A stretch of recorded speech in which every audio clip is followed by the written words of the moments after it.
Hello everyone, welcome or welcome back.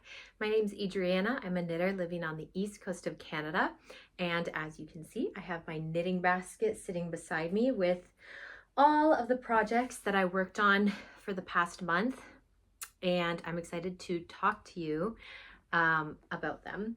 I had a lot of fun with these projects. I worked on, I think, 4 different projects this month. I finished one of them, and then I have 3 that are, on the go still.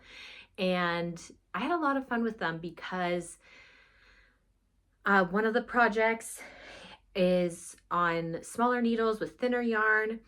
One of the projects is on bigger needles with like a more fluffy yarn that like feels really nice while I'm working with it. And then the other projects they're all just like a little bit different.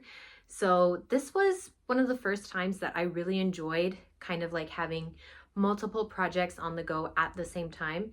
Usually I am kind of like have a bigger background project, and then while I'm working on that, complete some like smaller projects, but it's like it's not at the same time. Like it's like I'll be working on the bigger project and then either get bored of that or like feel like it's taking so long, so I take a break from it by doing a smaller project. And this was different because it was like I kind of wanted to work on all of them all the time. So it was fun because I would like in the morning I would work on one project, and then in the afternoon, if I had time, I would work on a different one, and then in the evening after the kids went to bed, I would work on a different one. So it was kind of like I was working on all of these projects at the same time, which I thought I wouldn't like because I thought it would feel like the projects are going so slowly because I'm only working on them like a little bit at a time. But what I found is that even though it's going slower, I'm more excited to work on them. Like for example, I'm working on a raglan sweater, and I'm on the raglan increases, like the yoke right now. And usually when I'm working on the yoke of a raglan sweater, when you're basically like at this part where you have so many stitches and it takes so long to complete a round, and it's almost like every round I'm like, how many more do I have to do before I can, put the sleeve stitches on hold and just do the body? And I'm almost done the yoke, and I haven't thought about that yet because I'm like working on other projects at the same time. So when I do work on it, it's not like I'm like, oh my goodness, I've been knitting these rounds forever. And yeah, so that's been really fun. And I didn't think that I would be that type of knitter that has like a lot of projects on the go, because I tend to like get one project in my mind that, okay, I want to complete this project, so I kind of see it through to the end. But I've really been enjoying this. Let's start actually talking about the projects and kind of what the process has been like and all that stuff. So the first project I want to talk about is my one finished object of the month. This is the Selma's sleepsuit by Petite Knit. I knit it in the 3 to 6 month size, which I feel like this is very big, and I know it's supposed to be a little bit oversized, and you're supposed to like the baby's supposed to have a full outfit underneath this. This is supposed to kind of be a layering piece for going outside. But this seems quite big. Like my almost 3-year-old, I feel like could fit in this. But yeah, I'm really happy with how it turned out. The yarn I used was Patton's Classic Wool Worsted in the color Natural Mix, which is this kind of soft light gray color. It's all in garter stitch. That was another thing that it was fun to work on, like a garter stitch project, stockinette projects. So it just added some variety. I followed everything in the pattern except for how I chose to knit the legs and arms. The pattern has you knitting the legs and arms flat and then seaming them together at the end. And my thought is that petite knit wanted you to be able to continue just knitting back and forth to create the garter stitch. So you didn't have to, you know, do a round of knitting, a round of purling for, if you would do it in the round for the arms and legs. But I didn't want to have to seam at the end. And I thought, you know what, the legs and arms they really aren't that long. So I will just switch to knitting them in the round,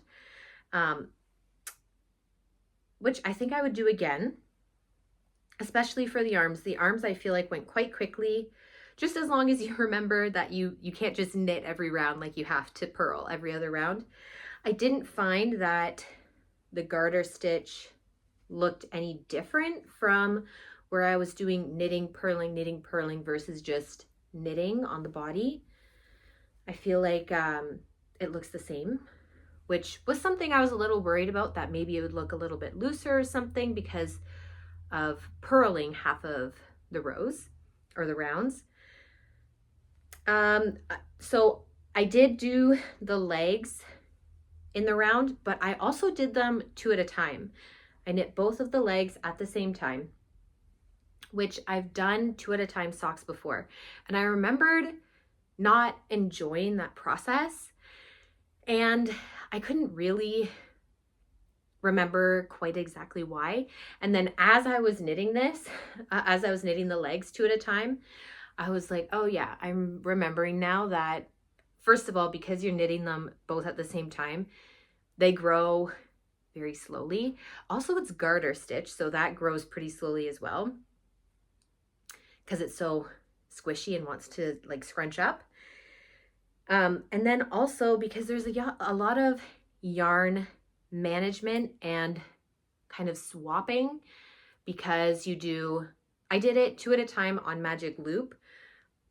So I would knit across, you know, the front of one leg, switch yarn, knit across the front of the other leg, turn everything around to do the other side of the magic loop, knit across the back of one leg, and then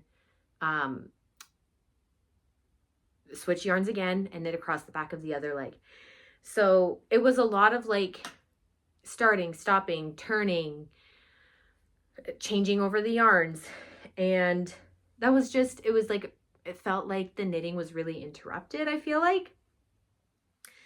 So if I do this pattern again, I would keep the, like doing the legs in the round so I don't have to seam at the end, but I think I would do them 1 at a time.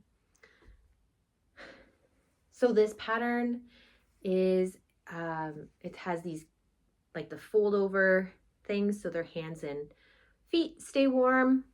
And this project is intended to be for our second daughter, who will be born in December. And I made the 3 to 6 month size because I thought that December, January, February, even into March, it's going to be like, you need like really proper snow gear to go outside. And then maybe in like March, April, and May is when this would be a bit more appropriate to wear like in a stroller outside, when it's still like too cold to wear like just a sweater or something. But since it's so big, I don't think I will have any problem with it not fitting into fall of next year. I had thought, like when I first started making this, I thought, okay, I'll make the 3 to 6 month size and it'll be perfect for spring. And then because it's garter stitch, maybe I can, in the fall, next fall, block it and stretch it out a bit so that it fits her again in the fall. And I don't think I'll have any problem with that because it did turn out quite large.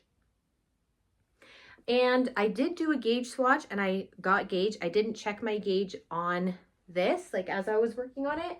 So I don't know if my gauge is great or not. My swatch said it was good, but yeah, I don't know. It turned out quite big. I'll have to, I guess if I really wanted to know, I should take measurements and compare it with the 3 to 6 month size measurements from the actual pattern. So that's my one finished project from the month. The rest that I have to talk to you about are all works in progress. Let's start with this one. This is another project I'm making for our new baby. This is the start of the, hold on, I need to find the name. This is the start of the Ellen's Coming Home set. It's another petite knit pattern. The pattern comes with the instructions for a top, pants, and a bonnet. I chose this pattern because it had the top, the pants, and the bonnet all in one bundle, I guess. I had been looking at the, I think it's maybe called Olive's Wrap top. It's a Knitting for Olive pattern for like a baby, and it has, it's just like a wrap top, and it has really beautiful picot edges on the top, like on all the like collar, sleeves, and at the bottom. And I'd been looking at that and wanted, I wanted more of that look than the Ellen's Coming Home set look, but I liked that the Ellen's Coming Home set pattern. When you bought the pattern, you got like 3 things with it. So I thought, you know what? I'm going to get the Ellen's Coming Home set pattern and see if I can modify it to make it look a little more, what I wanted was it to look a little more feminine, a little more dainty, delicate. So I thought if I can figure out how to modify to make the picot edge, I really liked that look. And then I also wanted to, I did prefer like the button look rather than the tie look that's in the Knitting for Olive pattern.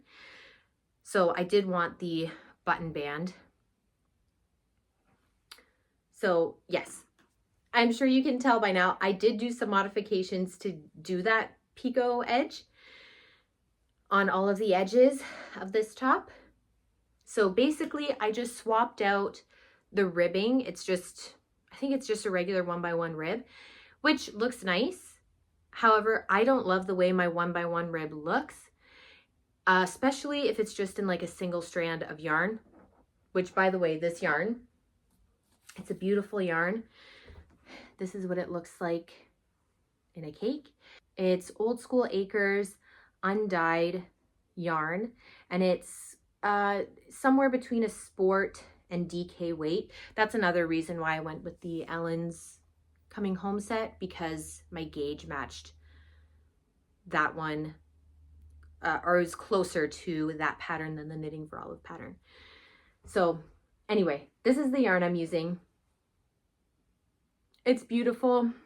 I've spoken about this yarn a lot before. This is a local to me yarn. The farm where the sheep are is just up a mountain near me, and I love working with it. And then this is what it looks like knit up. So anyway, back to the pattern. The modifications I made were swapping out the 1x1 rib for a picot edge. And all I did for that was I knit stockinette for 4 rounds, and then I did the knit 2 together, yarn over, knit 2 together, yarn over, repeat, so that you can make this like picot edge. Did that, and then I did 4 more rounds of stockinette, and then I knit it, folded it, and knit it to I think maybe 5 rounds below that. Whatever it was to like kind of make it match after I folded it down. And I was worried while I was knitting this because the top and the bottom really wanted to curl up like it does when you knit stockinette. And I was like, oh no, I had seen in some people's project notes on the olives, the Knitting for Olive pattern, that the picot edge was causing them some trouble with like wanting to roll up. And I was like, oh no, I didn't think of that. Like, I thought it'd be just like really sturdy and, you know, hold the fabric in place. But while I was knitting it, like before I blocked it, it really was rolling down and I didn't love the way it looked. The sleeves were good, and I don't know if that's because they're knit in the round versus flat and maybe just didn't have as much opportunity to flip up on itself. So I was a little nervous while I was knitting this that it wouldn't sit the way I wanted it to when it was all done. And so after I finished this, before starting the button band, which is another modification that I have to talk about, I blocked it. And then after I blocked it while it was drying, I just kept making sure that it was just laying flat, like that it wasn't trying to roll up. And I think it looks really good. There's maybe a little bit like at the back where it wants to flip up. So I think I will, like after I get the button band on, I'll block it again and just really make sure everything's flat, because I think it looks really pretty. This is my first time doing a picot edge, and I think it looks so pretty. I did find it a little difficult sewing it or like knitting it down after folding it, making sure you were like in the same row the whole time. I found that a little bit tricky, but I'm so happy with how it looks in the end. And it definitely gives more of that dainty, delicate look that I was going for with this top. What I'm working on now is the button band. In the pattern, it has you working the button band while you're knitting the top. You don't have to do it after, you just knit the button band while you're knitting the top. And I'm sure you can see from the project photos that it's a ribbed button band. And again, I'm not in love with how my ribbing looks, especially with a single strand of yarn. So I thought I wanted to try doing an applied button band after. So I modified the pattern to just eliminate those stitches on, you know, either side of the top and left those stitches out that were for the button band. And now I'm at the point where I do have one of the button bands done. I decided to do a double knit button band because I think they look really polished, and I thought it would look nice with the picot edge. I thought for like half a minute to try and do like a picot button band, but I think that's a little bit too much picot. So I did my first ever button band. This wasn't my first time doing double knitting, but it was my first time doing a button band. And because it's not a part of the pattern, I was a little worried about things like I've heard, you know, from other people who are doing cardigans and stuff, that if you don't get your gauge right with a double knit button band, it can either really cinch in your garment or it can be like wanting to stretch it out way too much.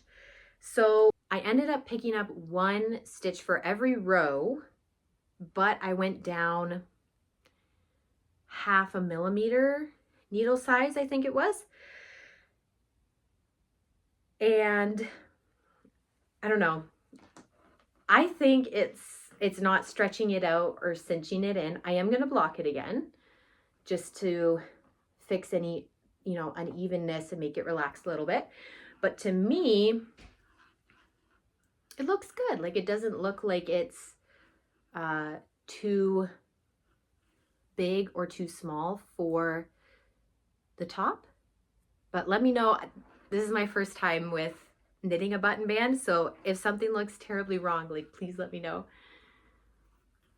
So I did the side where the buttons will actually go on, and now I just have to do the second side where the buttonholes will be. I found a video that was quite helpful to me about knitting and applied double knit button band. So I'm at the stage now where I've picked up all my stitches, and now I need to mark where the buttonholes are gonna go.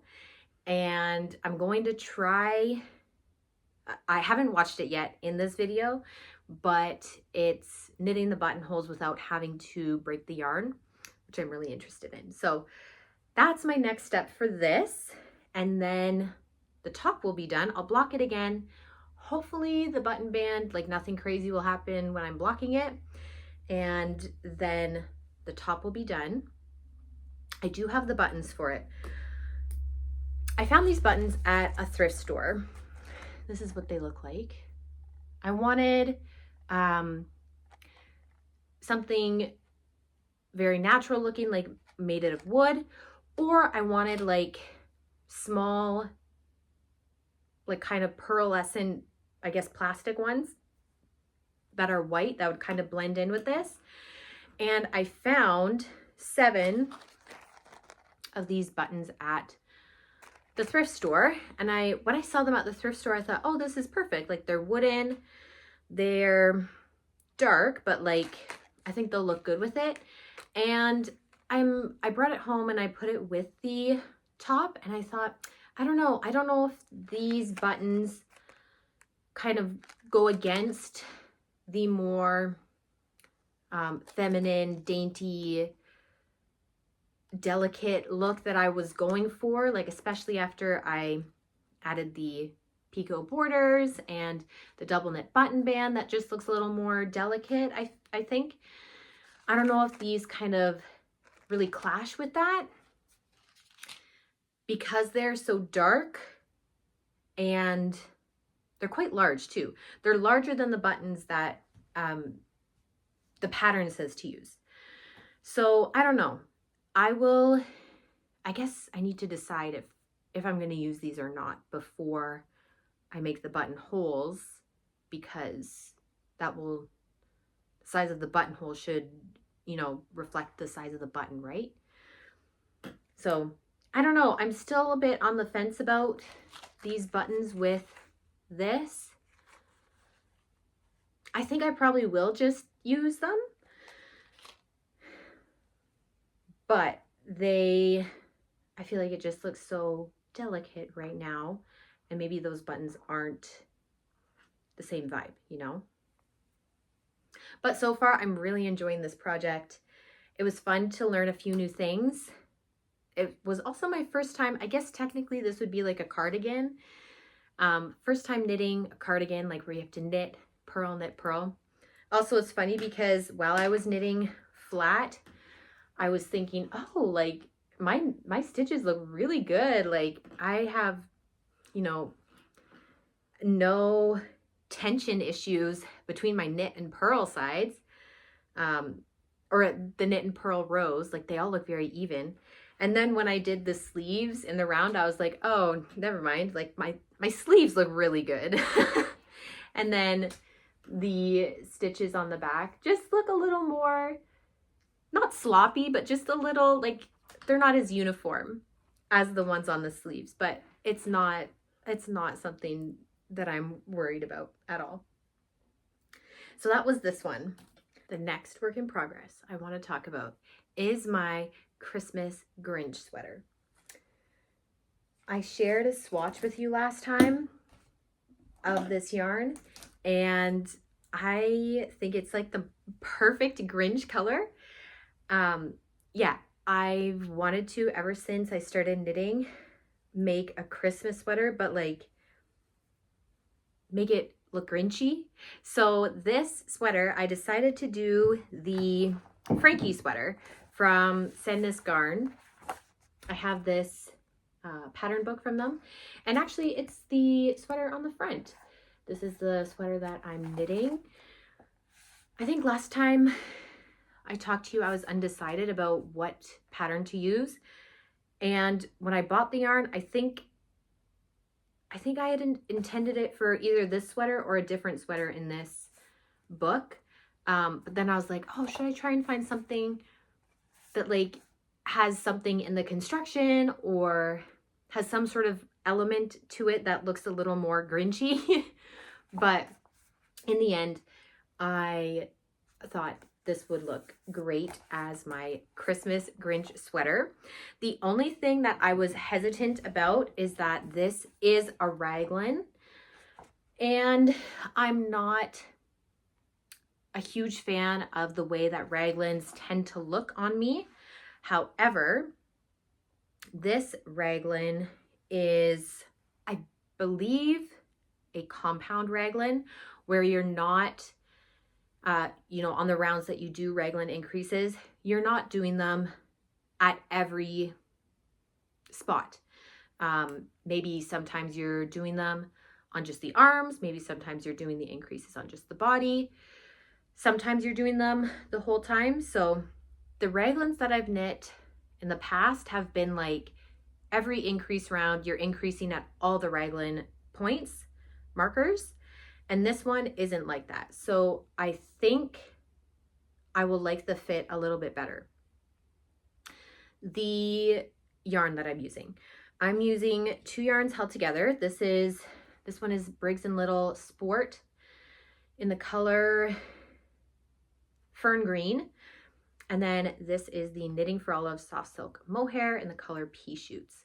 And I really think that together they make such a perfect Grinch color. And this is such an enjoyable knit because it's on, I'm using 4.5 millimeter needles, and the yarn is so soft. Right now I'm just, you know, doing the raglan increases, and it's made me kind of reflect on the last time I knit a raglan. I think the past few sweaters I've done have been drop shoulders. And so the last time I knit a raglan sweater, I was still fairly new to knitting. And I remember, you know, when the stitches became a lot, I remember working on a round and being like, wait, what round am I on? Am I on an increase round? Am I on just a straight knit round? And I couldn't really read my stitches to be able to tell. And so I had trouble with, I think in the end, you know, some sections had more stitches than other sections because I had increased more there than I was supposed to. Or maybe I didn't increase in some sections when I was supposed to. And this time I know knitting a little bit better, and I'm able to, if I forget like, oh, what round was I on? Especially because this type of raglan isn't just like a, you know, on your increase round, you're increasing on all of the raglan markers. Because it's not like that. You do have to pay attention to which specific round you're on. And I've been able to read my stitches and read the rows below and be like, oh, I didn't increase there. You know, that means I need to do another increase on the next round, not this round. So that's been really nice to be able to like enjoy doing this raglan and not be like, oh no, am I gonna end up with, you know, a mismatched number of stitches on the front and back or on the sleeves. And yeah, the yarn is very soft to work with. I have knit with the Briggs & Little Sport in the past by itself. I don't know if I've ever done it with like holding another yarn with it. This is my first time doing it by itself. And when I've knit with this yarn in the past, I've had trouble with it. I don't know what the term is for it, but it's basically where the fabric, instead of having nice V's, you have one line of the V that's like very straight, and then the other line of the V that is slanted. And so it's uniform in that pattern, but it doesn't look like, you know, a traditional knit fabric where it's like V's everywhere. So I was wondering if that would happen on bigger needles. First of all, this is the largest needle size I've used with this yarn. So I was wondering if that would be eliminated by working with bigger needles and also by having another yarn held with it. And I quite like the fabric so far. I did do a swatch before I started this, like I said, and I didn't have that problem. And I don't see the problem now. They all look like nice little V's, and I'm having a good time with this project. I'm following the pattern. I'm a little bit off gauge, so I ended up doing a bigger size than what I would usually knit, but I'm having a really good time. And I'm also really enjoying knitting from like a physical book, like not having to like look at my phone to look at the pattern. I'm really enjoying just having like the book open and, you know, being like, okay, how many rounds of this did I have to do? Let's just like look over. Which yeah, I don't do very often because I don't really knit from pattern books, or I don't tend to. But that is something I've been enjoying. So yeah, I'm excited to watch the Grinch in my Grinch sweater. Hopefully I'll have it done before Christmas. My last work in progress is in this bag. I knit the Learn to Love Steeks blanket as a car seat blanket for my son that I'm gonna give to him for Christmas. And I wanted to do the same for my daughter. So I started one for her, and it's similar in some ways to my son's and then different in some ways. I use the same kind of base yarn that will be like what the borders are, and you know, half of the stripes are this color, and that is the Patton's Classic Wool Worsted in the color Natural Mix. Okay, just give me a minute. I'll pull everything out so you can see. Okay, so it's kind of hard to see because it's at a stage now where it's not long enough that the stockinette will stop rolling up. So this is what it looks like right now. And as you can see, it is different from the one I knit my son. My son was just the light gray and then a navy as every other stripe. This time, I had some yarn that I wanted to incorporate into this blanket, but I didn't have enough of it to do half of the stripes. And that yarn is this yarn here. This is the Isager 20 yarn in the color 19S. I bought this yarn 3 years ago, 2 years, no, I think maybe 2 years ago. My daughter's almost 3, and for her first birthday, I had bought a bunch of this yarn to make a blanket for her. And this was when I was like very new to knitting. And so it called, I think the pattern called for like lace weight yarn held double. And I thought that meant you had to buy double the amount of yarn that it recommended. So I bought double the amount of yarn that I needed for that blanket and ended up with like a lot of this left over, a lot. And so I had that blanket made for her first birthday, and then I made some felted slippers out of this yarn for her second birthday. And now I'm not making it for her birthday, but it'll be for Christmas using this yarn again. Hopefully this will use up the rest of this yarn, and using it as a stripe in this blanket. So like I said, I didn't have enough of this yarn to do half of the stripes. So I looked in my stash and I had some of this yarn. This is really beautiful yarn. I got it from, I guess I inherited it from my grandma. This is Blue Sky Fibers Alpaca Silk in the color 101 Pink. And I had 2 skeins of this. And I've had them for a few years and never knew what to do with them. It wasn't enough to make something like for myself.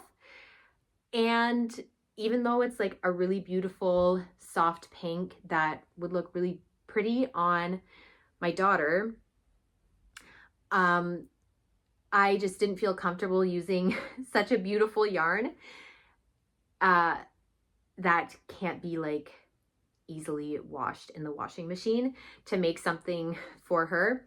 So it's just been sitting for a long time and I didn't know what to do with it. And then I thought, you know what, maybe there's enough of this to do it like every other of the contrasting color stripe. I could use this. So as you can see, I did start putting it in the blanket. I have, like, to be able to kind of match the gauge of this main color, I have to use 3 strands of this and then 2 strands of this. So it's like I'm working with a lot of balls of yarn at the same time.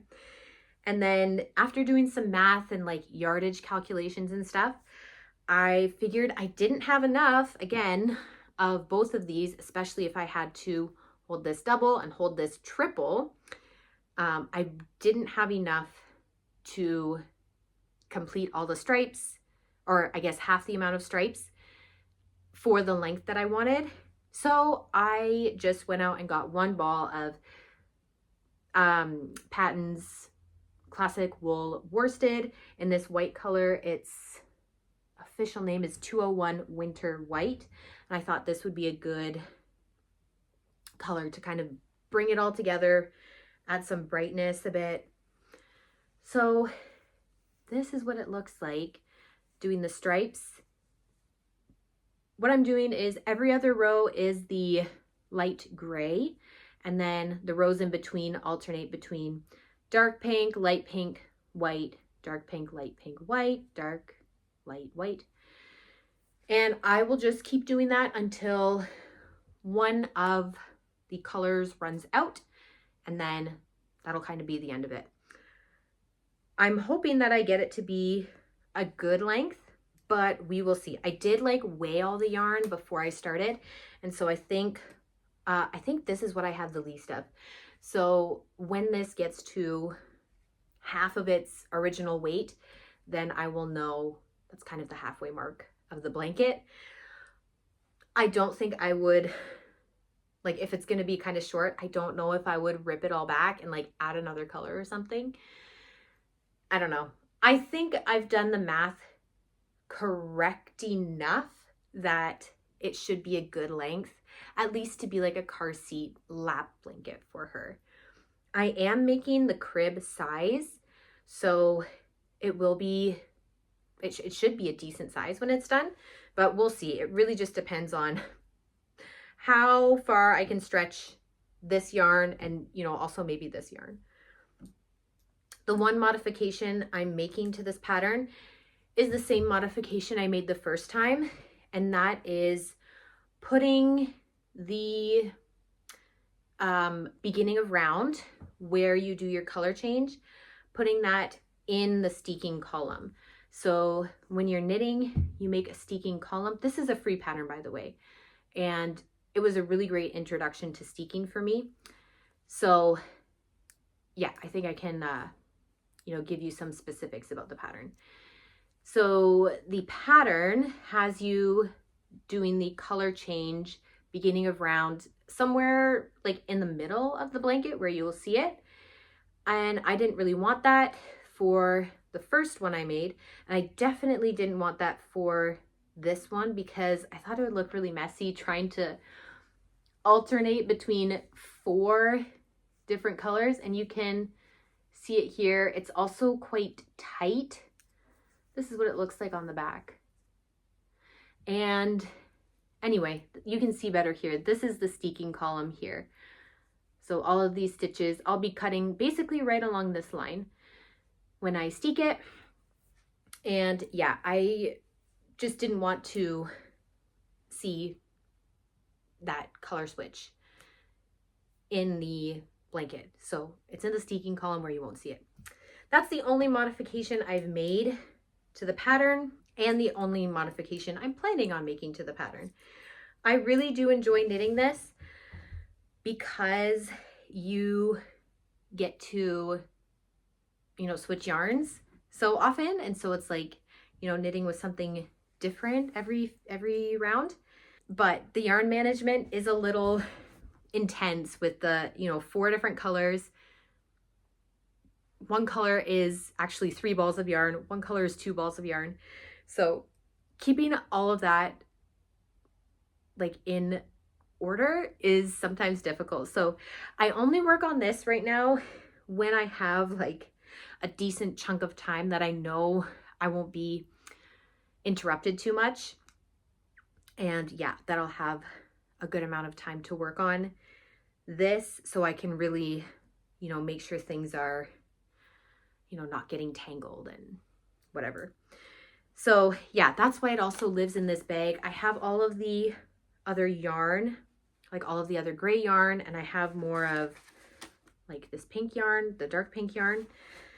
I have that all in here so the whole project is contained. For acquisitions, I found something fun at the thrift store, and that is my first cone of yarn. I don't know what the fiber is. However, I did try doing like to see if it would felt. I did do a little experiment to see if it would felt, and it does. So that makes me think it is some type of wool or wool blend possibly. And it's very thin yarn. It's also a little bit beat up on the outer layers. And you can see like there's some cuts kind of at the top. So I don't know. It's not like in the best condition right now. I'm hoping that once I kind of get through the outer layers, it'll be good. But yeah, it's a very thin yarn as well. I'm not sure, I don't have a plan for it, but whatever I do end up doing with it, it will be, I'm sure it'll be like holding this with at least one other yarn. Yeah, you can see here, there's a lot of ends here, which there shouldn't be because there should only be one end. So I have to do some surgery to this maybe. But yeah, I couldn't see a label anywhere on it, or like even in the top, I can't really see if there is a label, but I thought it was a really pretty color. And for, I think it was maybe only $1 or $2, I thought this would be fun to experiment with and yeah, have my first cone of yarn. Don't know what I'm gonna do with it yet though.